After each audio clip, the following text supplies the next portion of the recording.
उद्धव जी महाराज ब्रजवासियों को समझाने आए हैं, पर ब्रजवासियों की स्थिति देख करके उद्धव जी 6 महीना निकल गए। 6 महीना बाद लौट करके गए, ठाकुर जी के चरणों में प्रणाम करके कहते हैं, छोड़ दीजिए ब्रह्मांड को, छोड़ दीजिए सृष्टि की रचना को, छोड़ दीजिए लोक कल्याण को, आप वृंदावन चलिए। आपके लायक ब्रज से प्रिय और कोई स्थान नहीं हो सकता नाथ, आप ब्रज चलिए। उन ब्रजवासियों ने, राधा रानियों ने, गोपियों ने, यशोदा मैया, इनसे ज्यादा प्रेम आपको वैकुंठ में कोई नहीं कर सकता नाथ, आप वृंदावन चलो।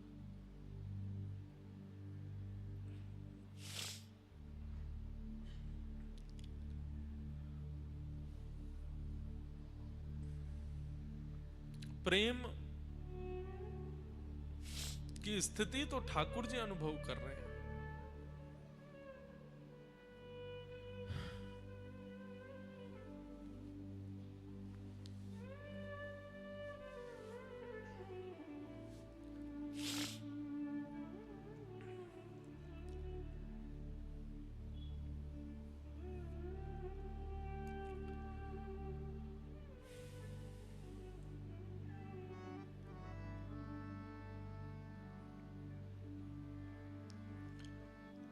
मथुरा पर जरासंध ने चढ़ाई की, भगवान ने उसके साथ युद्ध करके 17 बार हरा दिया। 18वीं बार जब ब्राह्मणों की सेना लेकर के आया, या कुछ लोग कहते हैं ब्राह्मणों की सेना लाया, कुछ लोग कहते हैं ब्राह्मणों को अनुष्ठान पर बैठा के आया कि मैं जीत जाऊं, कृष्ण हार जाएं। ब्राह्मणों की रक्षार्थ भगवान ने विश्वकर्मा को आज्ञा की, गोकुल छूटा, नंदगांव छूटा, वृंदावन छूटा, अब ब्रजमंडल छोड़ने की बारी है। जितना दूर रहेंगे उतना ब्रज से और प्रेम हो जाएगा। हे विश्वकर्मा जी, दूर समुद्र, नमकीन खारे समुद्र के बीच में एक नई नगरी का निर्माण करो। वृंदावन के परिंदे भी चाहें तो वहां पहुंच ना पाते हो, इतनी दूर ले जाओ, ताकि वृंदावन की विरह अग्नि में मैं जलता रहूं। इन ब्रजवासियों के प्रेम के ऋण से सदैव, उस ऋण में, अपने उस ऋण के भार में सदैव को खोजता रहूं, चाह करके भी वृंदावन आ ना पाऊं, इतनी दूर एक नगरी का निर्माण करो, ताकि इन वृंदावन वासियों को जितना मैंने विरह दिया है, इनसे अधिक विरह की अग्नि में मैं रहूं। विश्वकर्मा जी ने समुद्र के बीच में द्वारिका नगरी का निर्माण किया। कोसों दूर, पक्षी भी अगर चाहें तो 10 दिन लगेंगे उड़ करके वृंदावन से द्वारिका आने में। इतनी दूर मथुरा से, व्रज से ठाकुर जी ने नगरी बनाई। रणभूमि में पहुंचे, दाऊ दादा का हाथ पकड़ा, बोले दाऊ दादा प्रणाम कर लें आप ब्रजभूमि को, अब चलना है यहां से। और प्रणाम करके व्रजभूमि को, व्रज की रज को अपने गोजा में रख के ठाकुर जी अपनी पीतांबरी में बांध करके संपूर्ण व्रज को वंदन करके, और रणभूमि में युद्ध करते करते करते हाथ पकड़ के दाऊ दादा का रण छोड़ दिया, दौड़ करके गए हैं। देख रहे हैं सब कि कहां जा रहे हैं, कहां जा रहे हैं, कहां जा रहे हैं, ये गए और वो गए। ठाकुर जी रण छोड़ करके द्वारिका प्रस्थान कर गए। बोलो रण छोड़ राय भगवान की जय। रण छोड़ करके ठाकुर जी द्वारिका आ गए। सोते हुए समस्त मथुरा वासियों को विश्वकर्मा ने रात रात में द्वारिका पहुंचा दिया। उठे सुबह तो सब ढूंढने लगे, हमारे द्वार कहां हैं, द्वार कहां हैं। सबके घर बदल गए, सबके आंगन बदल गए। सब ने जैसे ही अपने द्वार का द्वार खोला, हर द्वार के बाहर कृष्ण बलराम खड़े हैं। तो द्वारी द्वारी कम ब्रह्म, जहां हर द्वार पर ब्रह्म खड़े हैं, उसी को द्वारिका कहते हैं। बोलो द्वारिकाधीश की जय। ब्रजवासियों, मथुरा वासियों को लेकर के ठाकुर जी द्वारिका यदुवंशियों के साथ आ गए। और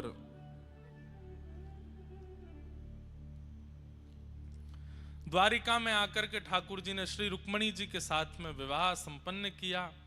भौमासुर राजा का उद्धार करके 16,108 विवाह ठाकुर जी ने किए। 16,108 ठाकुर जी के विवाह संपन्न हुए। तत्पश्चात भगवान के अनेक लीलाएं भागवत में बताई गई। ठाकुर जी की दिनचर्या, ग्रहचर्या आदि का सबका वर्णन किया गया। बहुत कथाएं हैं द्वारिका में भी, सबको ठाकुर जी संपादित किए। भगवान के परम सखा श्री सुदामा जी का ठाकुर जी के समीप आना हुआ। सुदामा जी की एक बड़ी नवीन बात सुनने में आई कि ठाकुर जी को सुदामा इतने प्रिय क्यों लगते हैं। तो कहते हैं जब भगवान सांदीपनी गुरुकुल आ गए तो एक तो व्रज छोड़ के आए, एक रात मथुरा में रुके हैं, उसके तुरंत अगले दिन सांदीपनी गुरुकुल पढ़ने चले गए। वहां ठाकुर जी इतना रोते हैं व्रज की याद करके, व्रजवासियों की याद करके। सबको तो लगता था कि कृष्ण अपने घर को याद करते हैं, पर सुदामा जी एकमात्र ऐसे थे, ठाकुर जी के पास बैठते, ठाकुर जी का सर अपनी गोद में रख के पूछते, लाला तू काय को रोवे, कौन की याद आवे। तो ठाकुर जी कहते, मुकु यशोदा मैया की याद आवे, मुकु श्री दामा तनसुखा मनसुखा की याद आवे, मुकु गैयान की याद आवे, मुकु नंद बाबा की याद आवे। तो सबकी याद ठाकुर जी को आती। तो सुदामा जी पूछते, नंद बाबा कहा करें, कैसे कपड़ा पहने, यशोदा मैया कहा करें, कैसे कपड़ा पहने। सबकी दिनचर्या और सबके व्यवहार स्वभाव को सुदामा जी ठाकुर जी से पूछ लेते हैं। और फिर किसी दिन यशोदा मैया की तरह साड़ी पहन करके श्री सुदामा जी आ जाते हैं, और जैसे यशोदा मैया ठाकुर जी को बुलाती हैं लाला, वैसे ही स्वर में ठाकुर जी को कहती हैं लाला।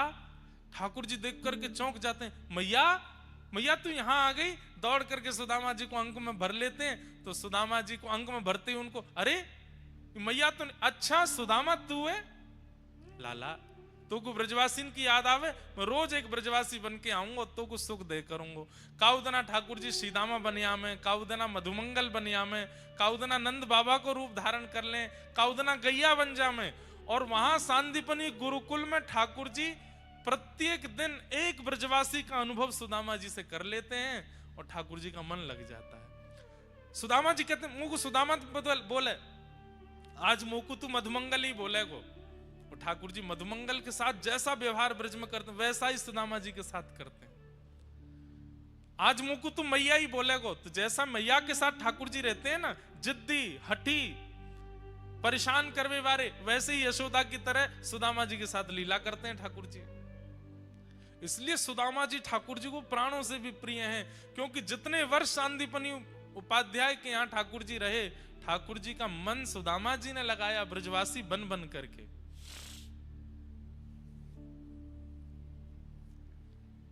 बहुत याद आती है ठाकुर जी को व्रज के।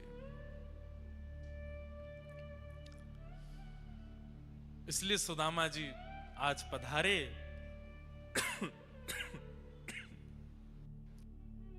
ने श्री सुदामा जी की स्थिति देख करके सब कुछ दिया, सब कथा आपको पता ही है।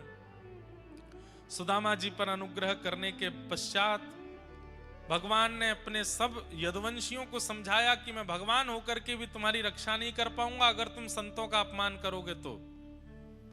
लेकिन यदुवंशी इस बात को ध्यानपूर्वक समझते नहीं थे। ठाकुर जी आज्ञा करते थे, सत्संग किया करो, कथा सुना करो, मंदिर जाया करो। अरे भगवान के रिश्तेदारों, तो इसका मतलब कथा सुनना बंद कर दोगे? ठाकुर जी के बच्चे आदि सब यदुवंशी सोचते, ठाकुर जी तो ऐसे ही बोलते रहते हैं, भगवान हमारे पिता हैं, भगवान हमारे चाचा हैं, भगवान हमारे ताऊजी हैं, हमको कथा सुनने की क्या आवश्यकता, सत्संग साधु संग करने की क्या आवश्यकता। और यही कारण बना, यदुवंशियों ने एक दिन संतों का अपमान किया, संतों ने श्राप दे दिया। भगवान के पुत्र शांब के पेट से एक लोह पिंड ने जन्म लिया, क्योंकि उसको साड़ी पहना के ले गए थे पेट में पोटला बांध के पूछने के लिए कि इसके गर्भ में बेटा है कि बेटी। संतों ने शाप दे दिया, इसके गर्भ से लोह पिंड जन्मेगा और जिससे तुम्हारा पूरा यदुवंश नष्ट होगा। भगवान के पुत्र हो तो हमारा अपमान करोगे? सब यदुवंशियों ने सोचा ठाकुर जी को पता नहीं चलेगी, लोह पिंड को समुद्र में फेंक दो घिस करके, चूरा बना करके समुद्र में फेंक दिया। समुद्र की लहरों से वही किनारे पर एक एर का विषैली घास बन गया। एक दिन यदुवंशियों में युद्ध हुआ, आपस में एक दूसरे पर एर का घास फेंकते हुए सब यदुवंशी नष्ट हो गए। दाऊ दादा ने की लाला अब मैं भी लीला पूरी करूं। ठाकुर जी को प्रणाम करके श्री दाऊ दादा भी क्षीर सागर में प्रवेश कर गए। बोलो बलराम जी महाराज की जय। ठाकुर जी ने उद्धव जी को ज्ञान उपदेश किया। अंत में भागवत धर्म का निरूपण किया, जिसका प्रवचन हम कुछ दिन पहले बद्रीनाथ में कर रहे थे। वही सब उपदेश देते हुए ठाकुर जी ने अब अपनी लीला संवरण का समय जान और उद्धव जी से कहा, उद्धव अब मैं अपनी लीला विश्राम कर रहा हूं, तुम बद्रिकाश्रम चले जाओ। अर्जुन से कहा, अर्जुन तुम मेरी पटरानियों को लेकर के वृंदावन चले जाओ। और सबको आज्ञा देकर के भगवान एक ज्योति में प्रकट हो गए। 7 बार आकाश में भ्रमण करते हुए तिरोधाय प्रविष्टोयम श्रीमद् भागवतार्णवम, भागवत जी में ठाकुर जी प्रविष्ट हो गए। ठाकुर जी के प्रविष्ट होने के पश्चात ब्रजवा सब द्वारिका समुद्र में डूबती चली गई। यहां पर उद्धव जी महाराज बद्रिकाश्रम चले गए। अर्जुन से बीच रास्ते में ही ठाकुर जी ने रूप बदल करके सब पत्नियों का हरण कर लिया। अर्जुन को बता दिया, मेरे बगैर तेरा गांडीव धनुष भी किसी काम का नहीं है। अर्जुन रोते विलखते हस्तिनापुर पहुंचे। पांडवों को बताया, ठाकुर जी लीला पूरी करके चले गए। पांडवों ने उसी समय अपनी राज्य पदवी का त्याग कर दिया। परीक्षित को राज्य गद्दी पर बैठा के पांडव भी स्वर्गारोहण को चले गए। कुछ दिन बाद परीक्षित को शाप लगा। परीक्षित ने शुकाचार्य जी से कथा श्रवण की। आज कथा का विश्राम दिवस। सुखदेव जी महाराज कथा विश्राम करके